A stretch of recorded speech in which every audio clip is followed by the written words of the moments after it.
I'm David Gombrich, State Representative for the Central Coast. My name's Greg Holland. I'm the mayor of Waldport. My name's Riley Hoagland. My name is Chandler Henderson. And this is a wonderful day for Waldport. It's a wonderful day for the entire coast and Oregon and our Oregon history. And we're here in Waldport to honor Louis Southworth. Louis Southworth was probably the most well-known black person in Oregon during his lifetime. And we're here to dedicate a statue, which will be the start of our Louis Southworth part. So my father-in-law is Pete Helzer. I came out here because I helped him make it, and he's my father-in-law. He was a resident of 5 counties and appeared in the newspapers often. His music, his business, and his social activities all put him in face-to-face contact with his neighbors, making him a household name from Jacksonville to Philomath. A pioneer who came here to Waldport. He established a business, he operated a ferry, he contributed to the community, he donated land for the first school here.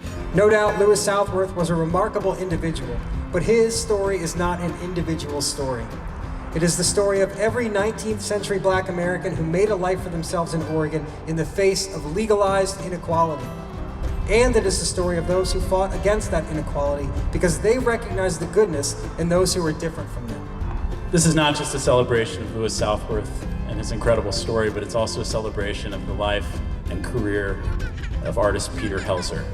One of the things I would say is that from the very beginning, it was an honor to engage in this project. I used it sort of as a way of catapulting into the research, and I read as many articles on Louis Southworth as I could. And the more I read, the more motivated I became to work on the sculpture.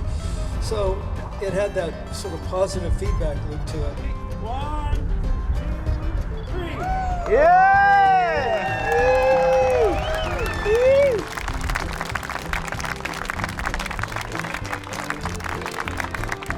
I like the story that he rode across the river in a storm, was the only person to vote in his election that year. And all of that would be a remarkable story, but particularly remarkable is the fact that he was a black man.